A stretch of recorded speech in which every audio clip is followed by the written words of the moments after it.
Hello दोस्तों, Sharma class में आपका स्वागत है। आज हम बीएससी सेकेंड ईयर की फिजिक्स पे बात करेंगे।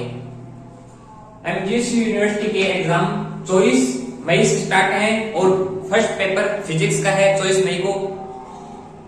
फिजिक्स की हमें हाफ सिलेबस कर दिया, मतलब 50% सिलेबस करना है कवर।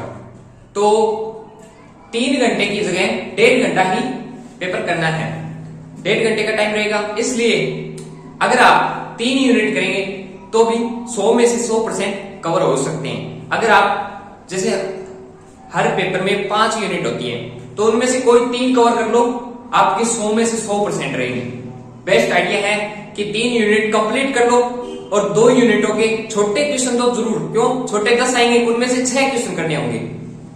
तो आप देखिए, आज हम बात करेंगे फिजिक्स पे, पेपर फर्स्ट यूनिट 3 ऊष्मागतिकी।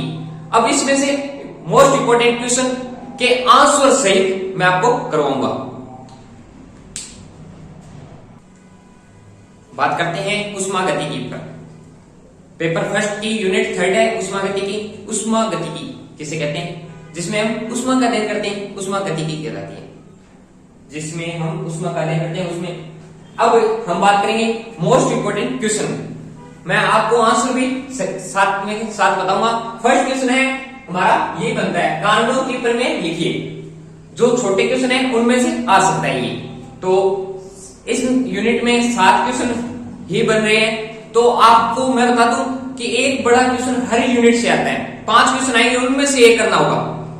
तो इस यूनिट से 2 ही क्वेश्चन है बड़े, तो आप ये कर लीजिए और यूनिटों के बड़े नहीं करने पड़ेंगे आपको। तो देखिए, कार्नो की प्रमेय लिखिए। कार्नो प्रमेय, कार्नो ने 2 कथन दिए। कितने? 2 कथन दिए। उसने बताया, यहाँ पे हम आंसर साथ साथ में लिख लेते हैं।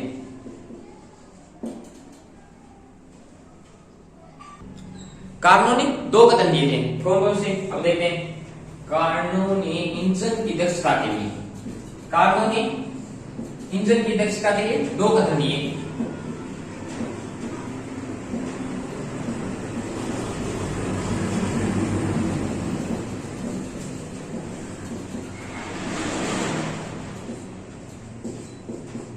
फर्स्ट क्वेश्चन, इंजन की दक्षता के लिए 2 कथन दिए थे।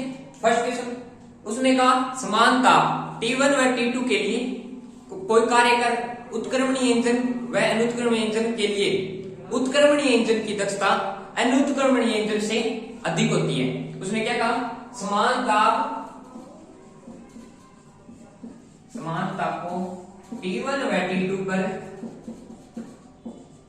कार्य कर रही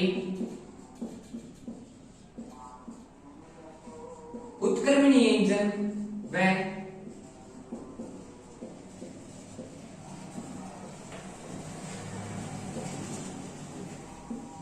अनुत्क्रमणीय इंजन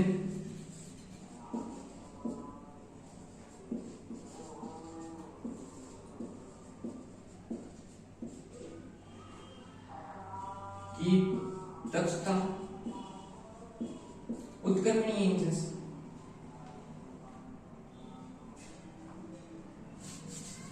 इंजन में अनुत्क्रमणीय इंजन में उत्क्रमणीय इंजन की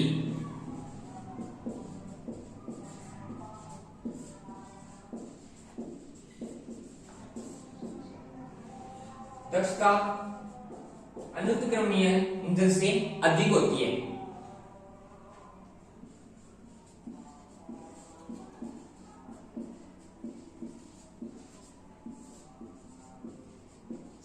अधिक होती है।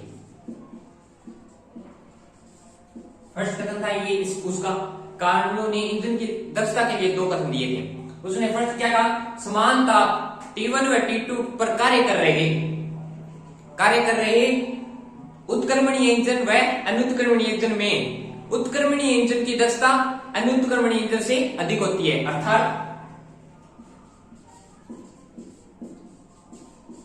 अर्थात उसका कहना था NR बड़ा होता है NI से।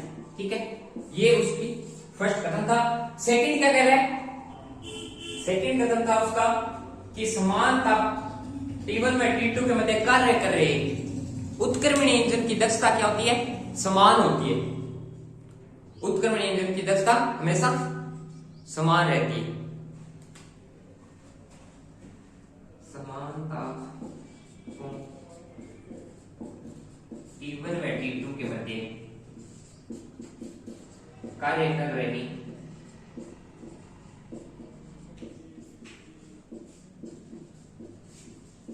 उत्क्रमणीय इंजन की दक्षता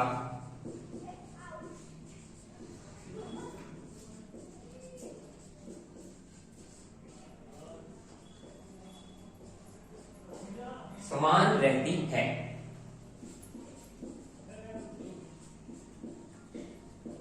उसका यह कहना था कि NR1 बड़ा होता है या इक्वल बराबर होता है NR2 की, समान रहते हैं ये, ठीक है। उत्क्रमणीय इंजन की दक्षता हमेशा समान रहती है समान तापों पर। उसके बाद सेकंड क्वेश्चन पे बात करते हैं। फर्स्ट क्वेश्चन इतना लिख दो, आपके पूरे में से पूरे नंबर आएंगे। अब बात करते हैं सेकंड क्वेश्चन पर। सेकंड क्वेश्चन है हमारा एंट्रोपी किसे कहते हैं। एंट्रोपी, ये भी छोटा क्वेश्चन आ सकता है, इसलिए हम बता देते हैं आपको एंट्रोपी किसे कहते हैं।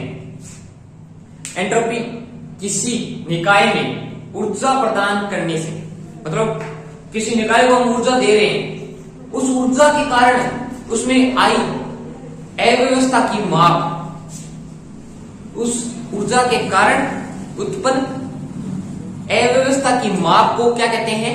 एंट्रोपी कहते हैं। इसे एस से प्रदर्शित करते हैं। एंट्रोपी किसे कहते हैं? इसका आंसर मैं आपको लिखा देता हूं। किसी निकाय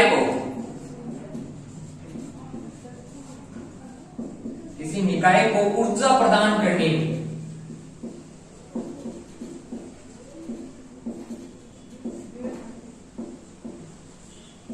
से ऊर्जा के कारण उत्पन्न अव्यवस्था की माप क्या कहलाती है? एंट्रोपी कहलाती है। ठीक, प्रदान करने से ऊर्जा के कारण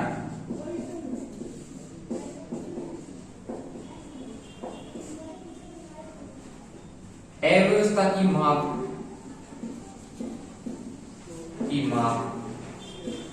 क्या कहलाती है? एंट्रोपी कहलाती है।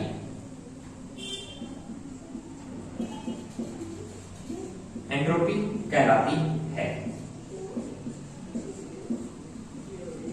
एक इसमें तो इतना ही पूछा एंट्रोपी किसे कहते हैं, लेकिन हम यूनिवर्सिटी के एग्जाम दे रहे हैं, उसमें इतना लिखना कम रहेगा, इसलिए इसे थोड़ा बड़ा लिखते हैं। इसे क्या कहते हैं? इसे एस से प्रदर्शित करते हैं।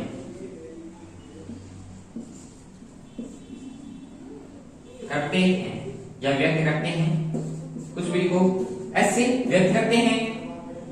और इसका मात्रक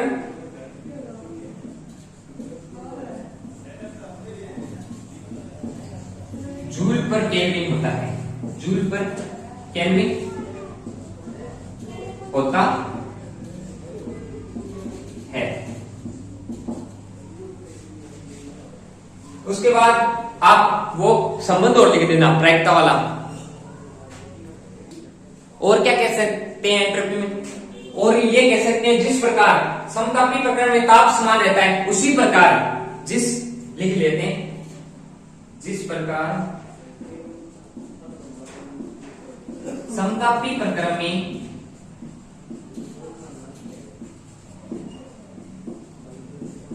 ताप समान रहता है,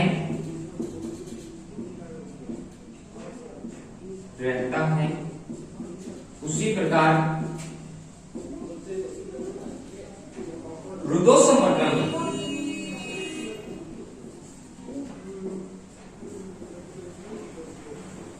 में जो भौतिक राशियां अपरिवर्तित रहती है उन्हें क्या कहते हैं?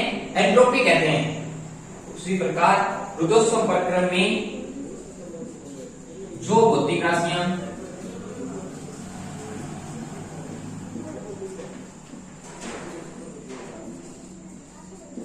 अपरिवर्तित रहती हैं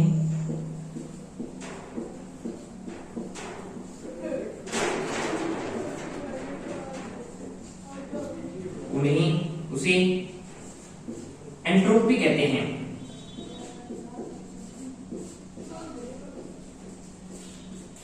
एंट्रोपी कहते हैं। और ये और लिख देते हैं एंट्रोपी व प्रायिकता में संबंध। एक छोटा क्वेश्चन आ सकते हैं, एंट्रोपी व प्रायिकता में संबंध क्या होता है?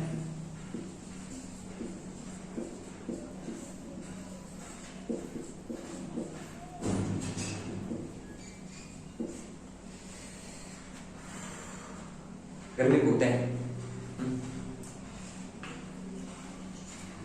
S बराबर K log W, ये संबंध होता है एक नंबर में, ये आ सकता है। ठीक है, उसके बाद हम थर्ड क्वेश्चन पे बात करते हैं। एंट्रोपी की बात इतना लिख देना, पूरे में से पूरे नंबर आएंगे आपके।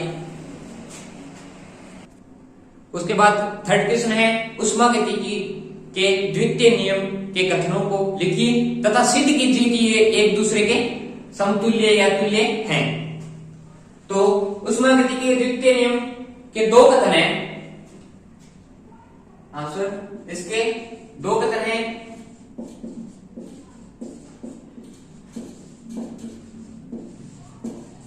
दो कथन हैं। पहला तो था केल्विन का कथन। केल्विन ने क्या कहा? केल्विन ने कहा कि ऐसे इंजन का निर्माण करना असंभव है, मतलब ऐसा इंजन बनाना असंभव है जिसमें चक्रीय प्रक्रम में कार्य करते हुए ऊष्मा को संपूर्ण कार्य में बदल दे। ऊष्मा को संपूर्ण कार्य में बदल दे। मतलब केल्विन के अनुसार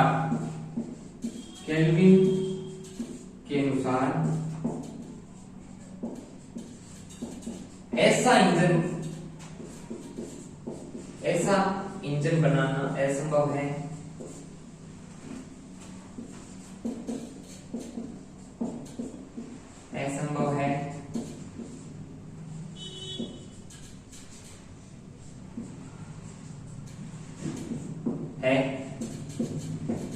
जो चक्रीय प्रक्रम में कार्य करते हुए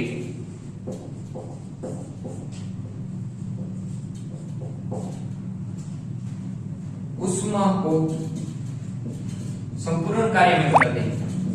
क्या मतलब पूरा 100% 100% दक्षता चाहिए थी, ऐसा असंभव है। ऊष्मा को संपूर्ण कार्य में बदल दें।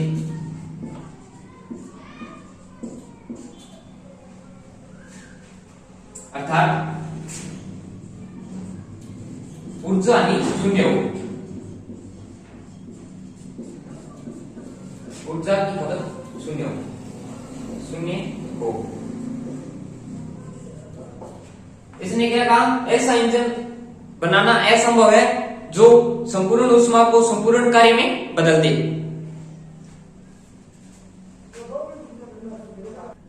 सेकंड आता है क्लासियस का कथन। दो कथन थे, केल्विन का कथन और इसका तो कहना था संपूर्ण ऊष्मा को कार्य में नहीं बदला जा सकता, संपूर्ण कार्य नहीं बदला जा सकता। सेकंड था क्लासियस का कथन। क्लासियस ने क्या कहा?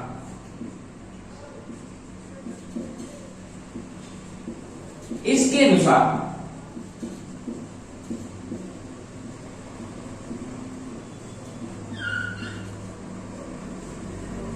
ऐसा स्वचालित इंजन या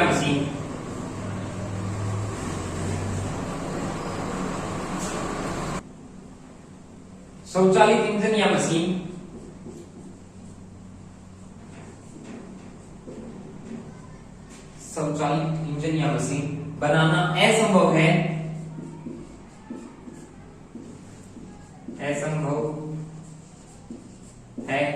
जो स्वतः ही निम्न ताप से उच्च ताप की ओर ऊष्मा को स्थानांतरित कर दे, मतलब स्थानांतरण कर दे।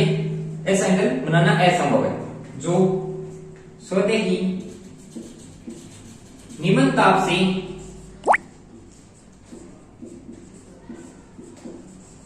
उच्च ताप की ओर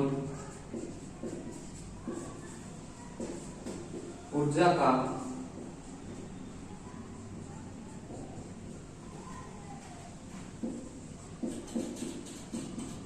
स्थानांतरण कर दे।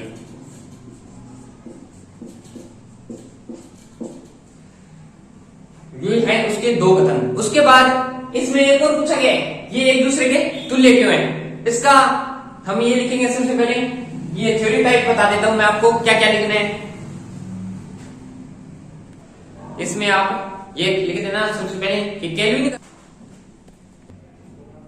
नेक्स्ट क्वेश्चन फोर्थ, उस पे हम चर्चा करते हैं। तो उसमें क्या कहता है, ऊष्मागतिकी के शून्याङ्की व तृतीय नियम को समझाइए। तो पहला हम बात करते हैं सबसे पहले ऊष्मागतिकी के प्रथम नियम पर। प्रथम क्या, शून्याङ्की। वैसे प्रथम नियम भी आप पढ़ लेना, क्योंकि चार ही तो तीन शून्याङ्की, प्रथम, द्वितीय और तृतीय, चार नियम हैं। चारों को पढ़ोगे तो छोटा क्वेश्चन बन सकता है इनमें से। तो पहले ये देखते हैं ऊष्मागतिकी का शून्याङ्की नियम।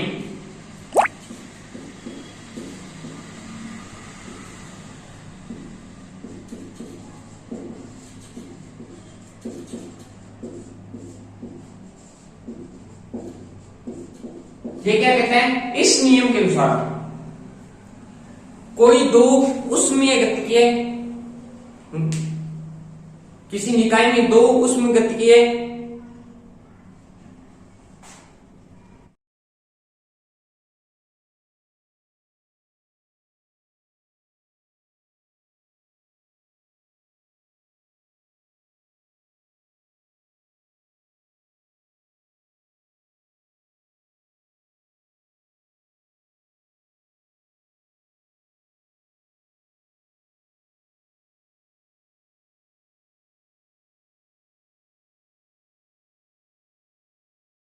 करते हैं 5 नंबर क्वेश्चन पर। उत्क्रमणीय व अनुत्क्रमणीय प्रक्रम को समझाइए। तो उत्क्रमणीय प्रक्रम किसे कहते हैं, जब कोई ऊष्मागतिकी निकाय को अनेक अवस्थाओं से गुजारते हैं तो वह पुनः प्रारंभिक अवस्था को प्राप्त कर ले तो वह उत्क्रमणीय प्रक्रम कहलाता है। जैसे कि समतापी प्रक्रम, एग्जाम्पल के लिए तो समतापी प्रक्रम या धीरे धीरे रुद्धोष्म प्रक्रम, धीरे धीरे नेक्स्ट सीधे, ठीक है। तो जब कोई ऊष्मागतिकी निकाय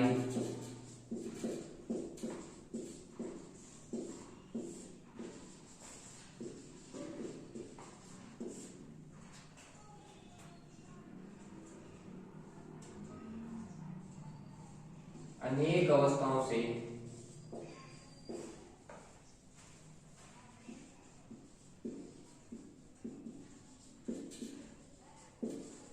गुजरता है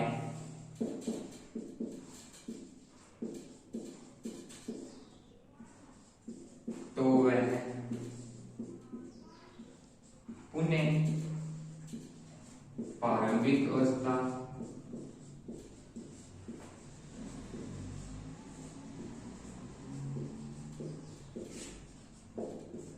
प्राप्त कर ले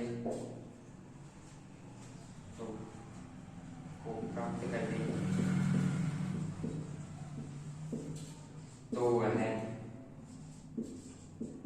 उत्क्रमणीय प्रक्रम कहलाता है।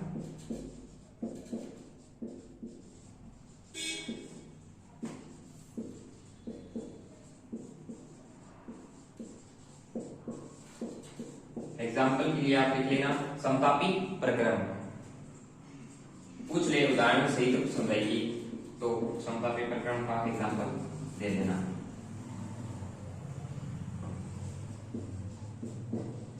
उसके बाद अनुत्क्रमणीय प्रक्रम,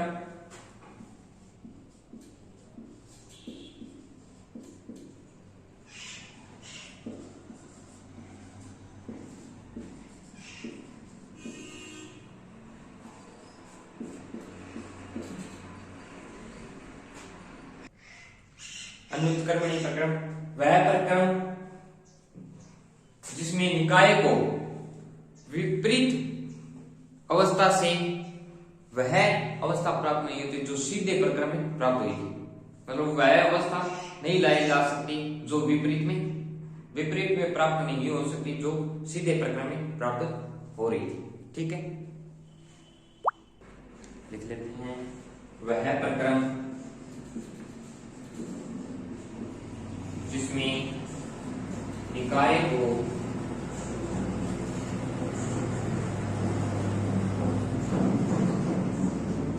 विपरीत क्रम में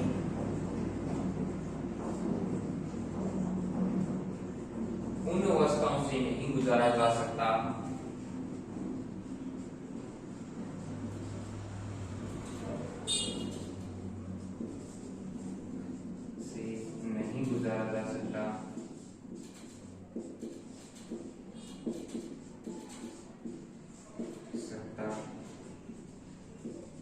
जो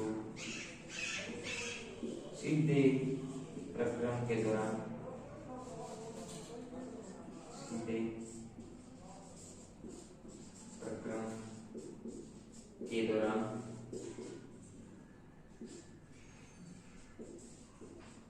प्राप्त हुई है।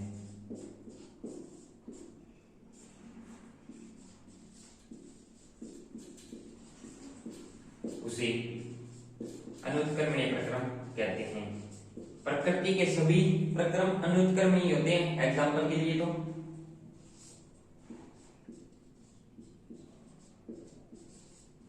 प्रक्रम कहते हैं जैसे विद्युत धारा का उष्मीय प्रभाव। जैसे एग्जाम्पल लिख लो, विद्युत धारा का उष्मीय प्रभाव।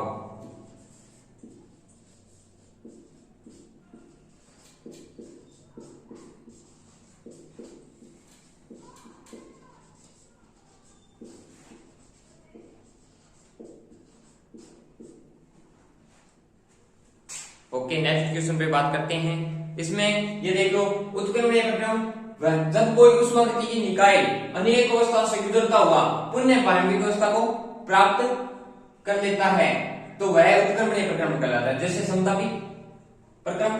अनुत्क्रमणीय प्रक्रम वह प्रक्रम जिसमें निकाय को विपरीत क्रम में उस अवस्था से नहीं गुजारा जा सकता जो सीधे प्रक्रम में प्राप्त होती है।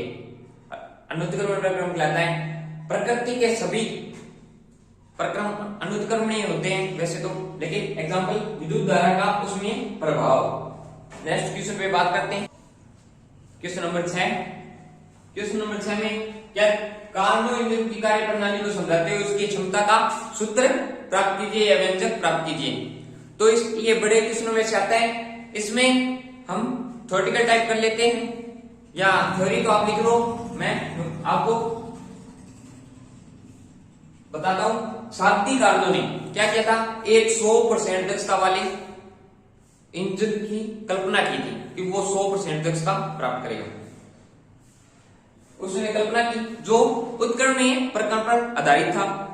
इस उत्क्रमणीय चक्र में 4 भाग थे, 4 मुख्य भाग थे। कौन कौन से? पहला समतापी प्रसार, दूसरा रुद्धोष्म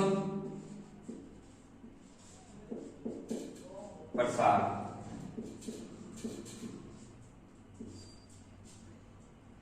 तीसरा समतापी संपीड़न, चौथा रुद्धोष्म संपीड़न।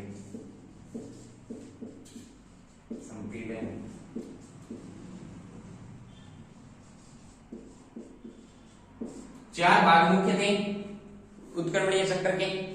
तो इन 4 भागों में क्या क्या? फर्स्ट भाग हम शॉर्टली कर लेते हैं, आप पूरा कर लेना, मैं आपको शॉर्टली करवा देता हूं इस क्वेश्चन को। समतापी प्रसार में डायग्राम बना लेते हैं। यहां पे तो आयतन, यहां पे दाब, ठीक है।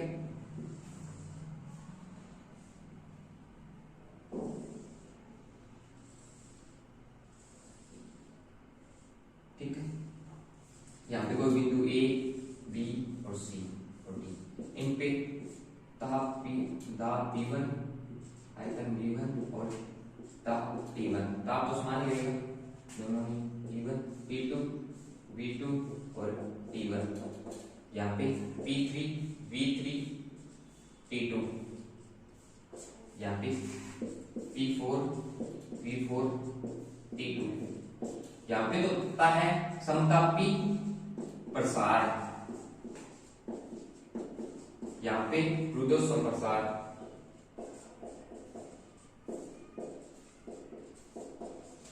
यहाँ पे समतापी संपीड़न, यहाँ पे रुद्धोष्म संपीड़न,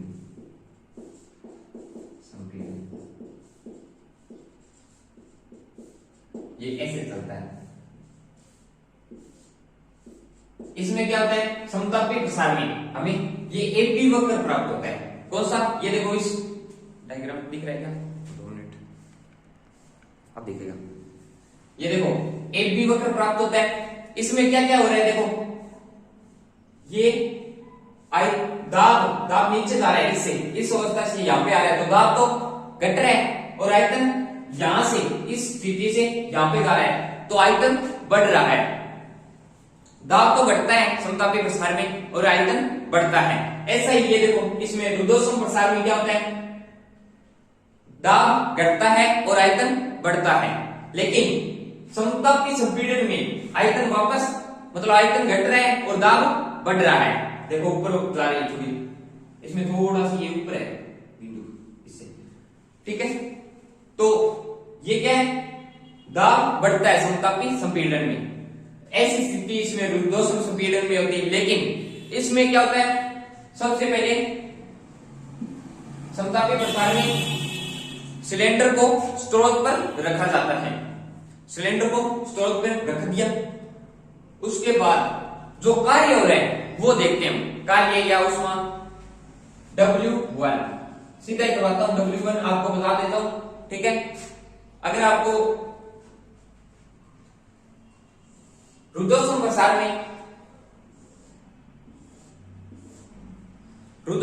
में क्या होते हैं, सिलेंडर को स्रोत से उठाकर कुचालक स्टैंड पर रख दिया जाता है, और ऐसा ही समतापी संपीड़न में सिलेंडर को कुचालक स्टैंड से उठाकर सिंक पर रख दिया जाता है, और फिर वापस रुद्धोष्म संपीड़न में क्या होता है कि सिलेंडर को सिंक से हटाकर कुचालक स्टैंड पर वापस रख दिया जाता है। समतापी प्रसार, इसमें हम क्या कहते हैं, मैंने बता दिया थ्योरेटिकल टाइप, तो आपको क्या लिखना है, सर्वप्रथम सिलेंडर को स्रोत पर रखा जाता है, उसमें एक भी वक्र प्राप्त होता है और दाब घटता है, आयतन बढ़ता है, ये लिखकर उसमें स्रोत से जो ऊर्जा प्राप्त होती है या जो कार्य प्राप्त हो रहे हैं उसे याद करते हैं, मतलब Q1 या W1 क्या होता है, PdV कहां से कहां तक, V1 से V2 तक, V1 से V2 तक, PdV हम आदर्श के समीकरण जानते हैं, PV बराबर होता है nRT, अनमोल एक मोल के लिए RT, तो P बराबर होता है RT अपॉन V, मान समीकरण या इसको सीधे मान रखने पर W1 बराबर होता है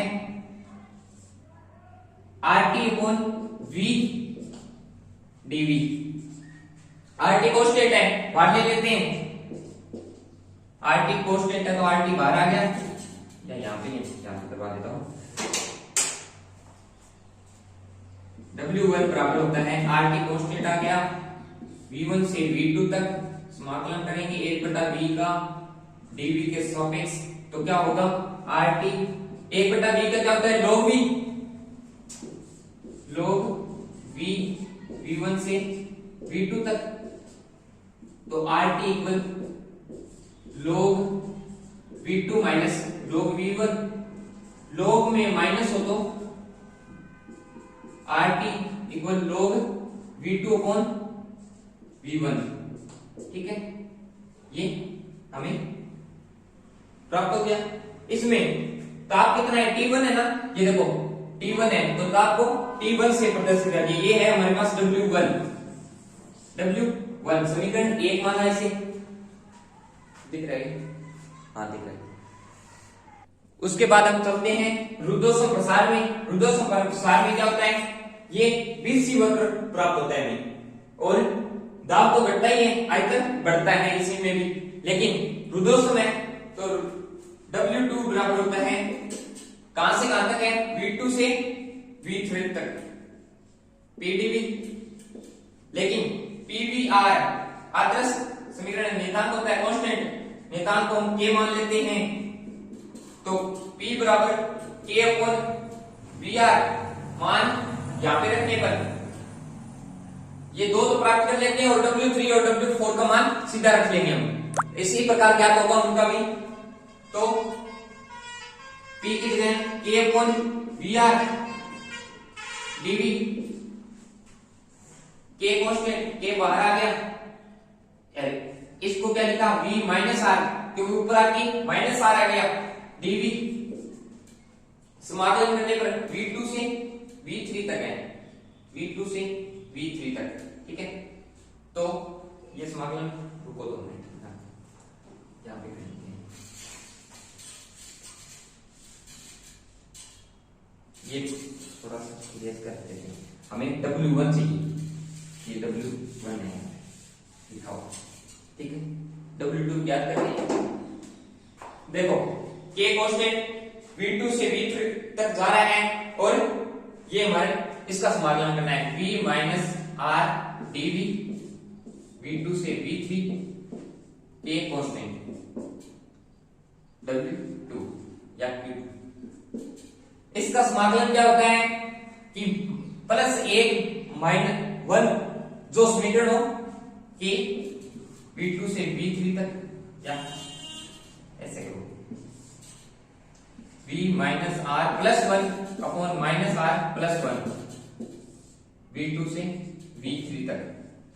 तो इसमें K ये 1 माइनस R हो गया, ये माइनस का R, इसको कॉमन ले लिया। अब ये देखो V1 माइनस R लिख लिया, V2 से V3 तक, K1 माइनस R इक्वल, ये क्या हुआ, V3 1 माइनस R और माइनस V2 1 माइनस R, ठीक है।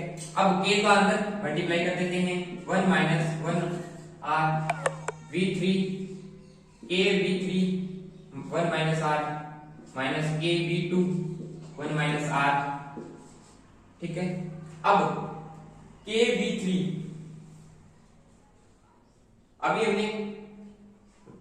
अभी ये देखो हमने यहाँ पे K का मान देखा था, K अगर P1 P2 और V2 के लिए R इक्वल K, और P3 V3 के लिए ये K का मान रख देते हैं यहाँ पे, तो क्या होगा 1 minus 1 upon 1 minus R, K का मान रखने पर P3 के लिए तो P3 V3 1 माइनस R, यहाँ पे P2 V2 1 minus R, power से पावर, इसकी पावर 1 है, ये 1 माइनस R है, तो क्या हुआ 1 minus 1 upon 1 minus R equal P3 V3 minus P2 V2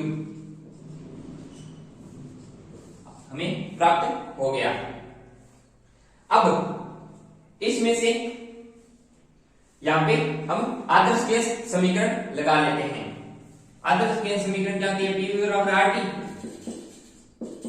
तो P3 के लिए तो P3 V3 के लिए तो ताप तो T2 है ना, यहाँ पे P2 V2 के लिए RT1 है, मतलब ताप ये देखो यहाँ पे T1 है, तो ये आ गया, ये मान इसमें रखने पर, तो R तो कॉमन आ रहा है दोनों में से, तो R अपॉन 1 माइनस R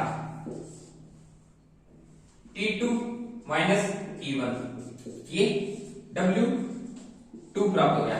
ऐसे ही हमें W3 और W4 प्राप्त होंगे।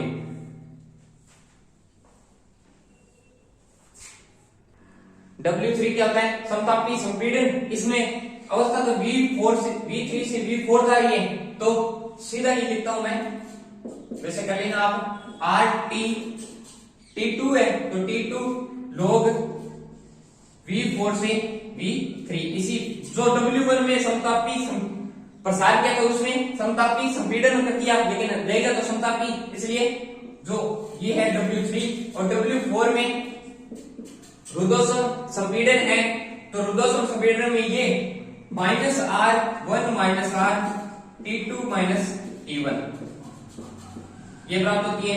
अब कुल कार्य याद करते हैं। कुल कार्य क्या होता है? W बराबर W1 plus W2 plus W3 W4, W1 W2 W3 W4। अब W1 का मान वो लिख देते हैं RT1 log V2 से V1 plus W2 R1 minus R T2 T1, लेकिन W3 plus RT2 log V4 से V3, ये माइनस में R/1 minus R T2 T1, ये तो कैंसिल आउट हो गए दोनों, W2 और W4 कैंसिल आउट, बच गया क्या?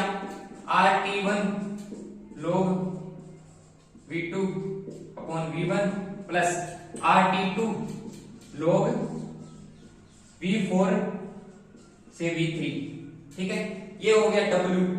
लेकिन हमें दक्षता का फॉर्मूला याद करना है।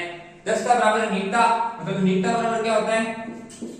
W कोण Q1, ठीक है, मतलब प्रथम कार्य या ऊर्जा, कुल कार्य बटा प्रथम कार्य, नीटा दक्षता याद करनी है। तो कुल कार्य तो ये रहा, अपॉन में ये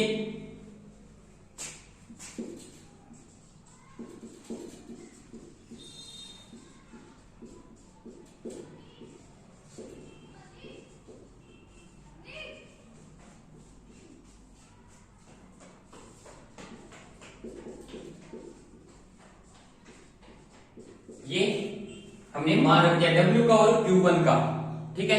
उसके बाद हम ये R को कॉमन ले लेते हैं और R से R कैंसिल आउट, बच गया ये। यहाँ पे इसको माइनस ऊपर ले जाएं तो ये क्या हो जाता है?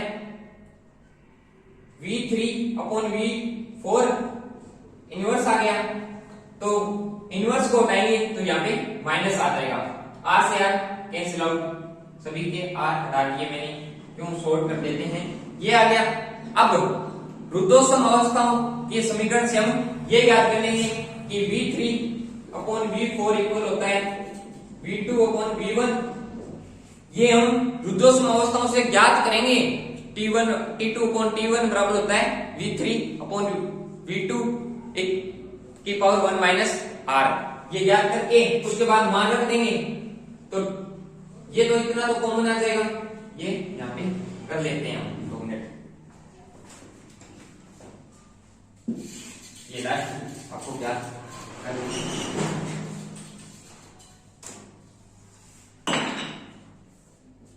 नीटा बराबर T1 log V2/V1 माइनस क्यों है वो बता दिया मैंने, क्योंकि V3/V4 किया था, इनवर्स आया वो आ गया। T2 log रुद्धोष्म अवस्थाओं से जो मान हमने ज्ञात किया है वो यहाँ पे रख देंगे। V2/V1 T1 log V2/V1, ये कॉमन आ गया दोनों में से, क्या? log V2/V1, यहाँ पे बचा T1 माइनस T2,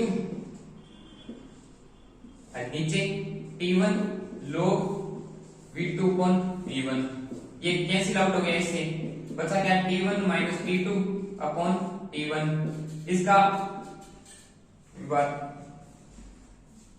इसको क्या लिखे? T1/T1 माइनस T2/T1, तो ये तो हो गया 1 माइनस T2/T1। ये क्या आ गया? हमें दक्षता का फॉर्मूला प्राप्त हो गया। इसके बाद एक और कुछ लेता है कि 1 माइनस Q2/Q1 उष्मा, ये भी प्राप्त कर सकते हैं हम। उसमें आ जाएगी। तो ये दोनों ऐसे पूछता है, 2 क्वेश्चन आते हैं लगभग ऐसे पूछता है कि उत्क्रमणीय प्रक्रम में कार्बोन चक्र का एंट्रोपी का मान नियत रहता है उत्क्रमणीय में तो, और अनुत्क्रमणीय में बढ़ता है। ये 2 क्वेश्चन पूछे जा सकते हैं पेपर में, ये मैं कहूंगा नहीं, ये शॉर्टली आप कर लेना, ठीक है। उसके बाद हम 7वें क्वेश्चन पर बात करेंगे, लेकिन वो 7वां क्वेश्चन मैं आपको दिखा देता हूं 2 मिनट।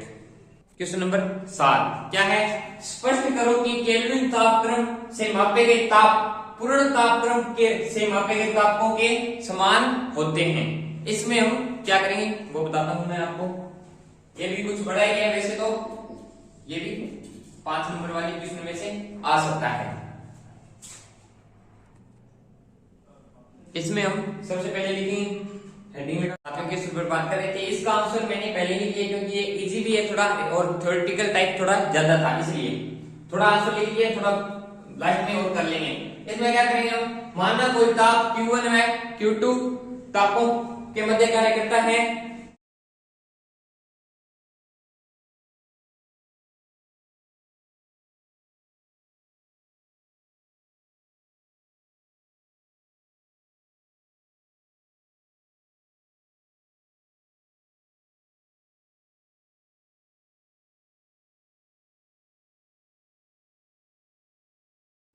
सभी वीडियो को ज्यादा से ज्यादा शेयर करें और एमजीएसयू के हमारे जितने भी आपके जानकार हैं बीएससी सेकेंड ईयर के, उन विद्यार्थियों को सबसे पहले वीडियो को भेज दें और कहें कि ज्यादा से ज्यादा शेयर करें। धन्यवाद, वीडियो पूरी देखना। आगे कल वीडियो आएगी यूनिट 4 की।